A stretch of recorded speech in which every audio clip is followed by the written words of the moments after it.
IMF के साथ captive power plants पर बातचीत कर रहे हैं। कैप्टिव पावर प्लांट्स का मामला इख्तिताम की जानिब बढ़ रहा है। बिजली की कीमत 10 से 12 रुपए फी यूनिट कम कर सकते हैं। वफाकी वजीर अवैस लगारी की कौमी असम्बली की क़यामा कमेटी तबनाई इजलास में गुफ्तगू। कहा कि ख्वाहिश है कि बिजली का रेट 50 रुपए कम हो जाए। बगास के 8 प्लांट्स का जायजा लेने जा रहे हैं। मजीद 16 प्लांट्स की नजरसानी करने जा रहे हैं।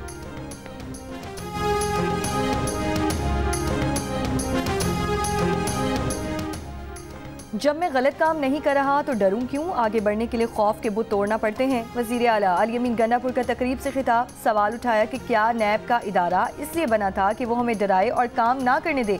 बोले, नैब हर साल रिपोर्ट जारी करता है कि इस बार पाकिस्तान में इतनी करप्शन हो गई। अगर करप्शन हो रही है तो नैब क्या कर रहा है? क्या इसे सिर्फ ब्लैकमेलिंग के लिए बिठाया गया है? एंटी करप्शन का इदारा कहता है कि मुल्क ठीक नहीं हो रहा। अगर ऐसा है तो फिर इन इदारों में बैठे अफसरान तनख्वाहें क्यों ले रहे हैं? इनके चक्कर में हम अपना काम नहीं कर पा रहे। ऐसी तरमीम ला रही हैं जिनसे लोगों के लिए आसानियाँ पैदा हों, लोग डरे बगैर अपना काम करें। इन इदारों को किसी को पकड़ने के लिए कानून की ज़रूरत नहीं। जब पकड़ना हो तो ये कानून वगैरह नहीं देखते।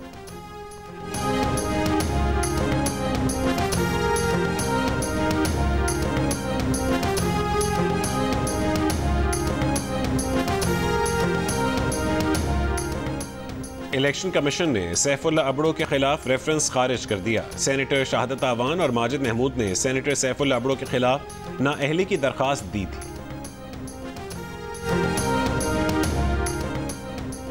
रवा माली साल शरह नमू 3% होने का कभी तखमीना है। छोटे और दरमियाने दर्जे के कारोबार के लिए रकम फराहमी के लिए सहूलत दे रही हैं। अब छोटे कारोबारी अफराद बगैर कोलेट्रल 1 करोड़ रुपए कर्ज ले सकेंगे।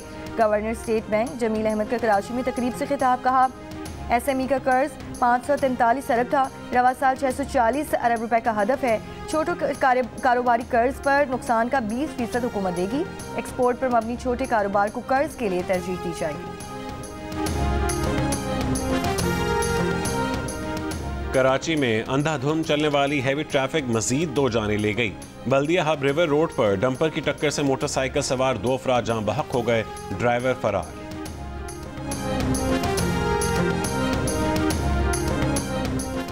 9 मई वाक़यात में 103 मुल्जिमान के खिलाफ मिलिट्री कोर्ट्स में केस चला। बाकी केसेस इंसदादी दहशतगर्दी अदालतों में चल रहे हैं।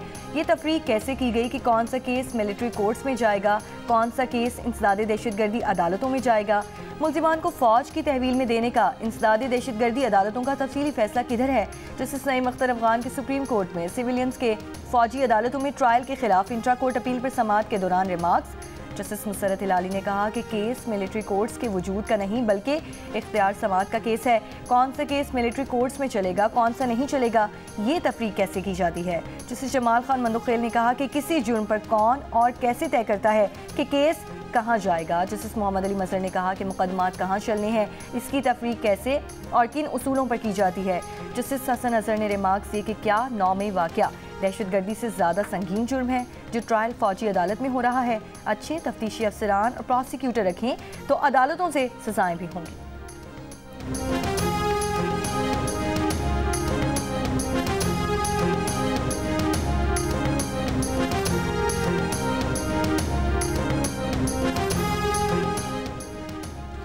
सिविलियंस के फौजी अदालतों में ट्रायल के खिलाफ इंट्रा कोर्ट अपीलों पर समाअत के दौरान भारतीय जासूस कुलभूषण के केस का भी तस्करा। जस्टिस मोहम्मद अली मजहर ने कहा है कि क्या अब कुलभूषण जैसे मुल्क दुश्मन जासूस का केस मिलिट्री कोर्ट्स में चल सकता है? ख्वाजा हारिस ने कहा है कि सुप्रीम कोर्ट के फैसले से मुल्क दुश्मन जासूस का भी मिलिट्री कोर्ट्स में ट्रायल नहीं चल सकता। जस्टिस हसन अजहर रिजवी ने सवाल किया कि जिन वाक़यात में फौजी तनसीबात पर हमले हुए और शहादतें हुई वो तमाम मुकदमात कहाँ चलाए गए? दौरान समाअत एडिशनल एडवोकेट जनरल पंजाब ने मुजरिमों को कैद तन्हाई में रखने से मुतालिक रिपोर्ट पेश कर दी। बताया कि मुजरिमों को सुबह 7:30 बजे नाश्ते के बाद लॉन में भेजा जाता है। शाम 5 बजे तक मुजरिम बाहर लॉन में होते हैं। जस्टिस मुसरत हिलाली ने कहा है कि आपने गलत बयानी की तो हम जेल इस्लाहात कमेटी से भी रिपोर्ट मंगवा लेंगे। एडिशनल एडवोकेट जनरल पंजाब बोले कि उन्हें प्रैक्टिस करते 30 साल हो गए, वो झूठ क्यों बोलेंगे?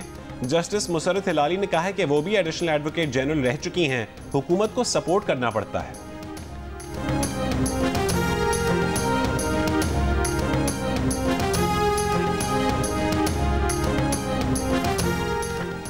PTI मुज़ाकराती कमेटी ने बानी PTI से मुलाकात के लिए कोशिशें तेज कर दी। ऑपोजिशन लीडर उमर अयूब की हिदायत पर फैसल चौधरी का जेल हुक्काम से राब्ता। अपोजिशन लीडर उमर अयूब का कहना है कि बानी PTI से मुलाकात चाहते हैं लेकिन मुलाकात नहीं करवाई गई। हमें बताया गया कि मुलाकात कराना जेल मैनुअल में शामिल नहीं।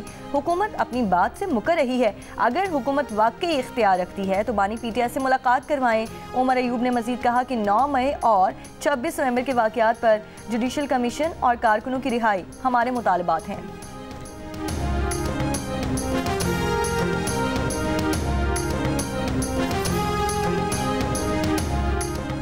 जमात इस्लामी का बिजली की कीमतों के खिलाफ 17 जनवरी को मुल्कगीर एहतजाज का ऐलान। प्रेस कॉन्फ्रेंस में अमीर जमात इस्लामी पाकिस्तान हाफिज ज़हीमुर रहमान ने कहा कि मुल्क के मुआशी हालात बद से बदतर होते चले जा रहे हैं। हुक्मरान ये नहीं बताते कि रोज़मर्रा की अशिया की कीमतों में कितनी कमी हुई है।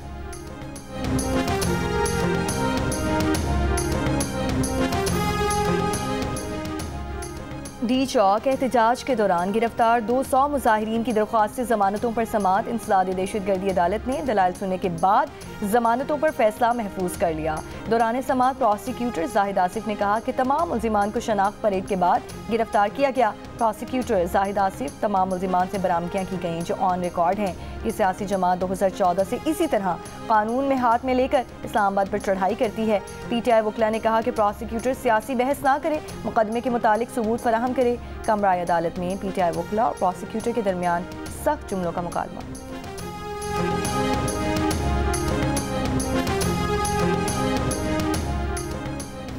मुल्क भर में टैक्स वसूलियों में कराची सरे फहरिस्त, लाहौर दूसरे और इस्लामाबाद तीसरे नंबर पर। द न्यूज़ के नुमाइंदे मेहताब हैदर की रिपोर्ट के मुताबिक income tax, sales tax, excise duty और कस्टम ड्यूटी की मद में 30.7% वसूलियों के साथ कराची सरे फहरिस्त रहा।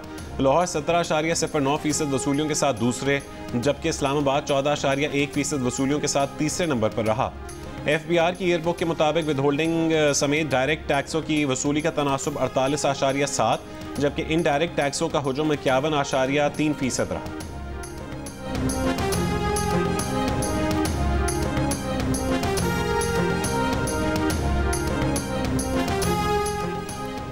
सेनेटर शेरी रहमान का कहना है कि 2025 में हम माहौलियाती तब्दीलियों की वजह से तवानाई की पैदावार में मुश्किलात का सामना कर रहे हैं। कोई भी मुल्क तवानाई के बगैर तरक्की नहीं कर सकता। पाकिस्तान का तवानाई का निज़ाम पुराना और नाकिस है, जिसमें बड़ी मिकदार में बिजली ज़ाया हो जाती है। इस्लामाबाद में चौथी हाइड्रो पावर कॉन्फ्रेंस से खिताब में शेरी रहमान ने कहा कि 2030 तक हमारी तवानाई का 60% हिस्सा साफ तवानाई पर मुश्तमिल होगा। साफ तवानाई की पैदावार के लिए ग्रिड स्टेशन में सरमायाकारी करना ज़रूरी है।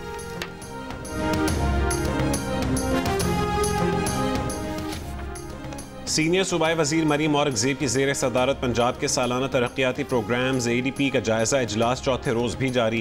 कम्युनिकेशन इन वर्क्स और लोकल गवर्नमेंट स्कीमों का जायज़ा लिया गया। अगले साल आने वाली स्कीमों का वर्क ऑर्डर जारी करने का फैसला।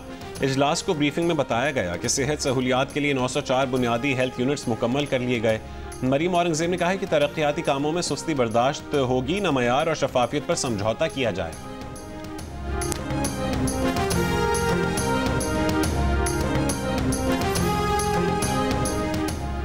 और नोबेल इनाम याफ्ता मलाला यूसुफजई एजुकेशन कॉन्फ्रेंस में शिरकत के लिए वतन आएंगी। सेक्रेटरी तालीम मोहिउद्दीन वानी के मुताबिक मलाला यूसुफजई 2 रोज़ा कॉन्फ्रेंस में मेहमान खुसूसी के तौर पर शिरकत करेंगी। मलाला यूसुफजई 11 और 12 जनवरी को एजुकेशन कॉन्फ्रेंस में शिरकत करेंगी। 2 रोज़ा कॉन्फ्रेंस का उन्वान मुस्लिम ममालिक में बच्चियों की तालीम है।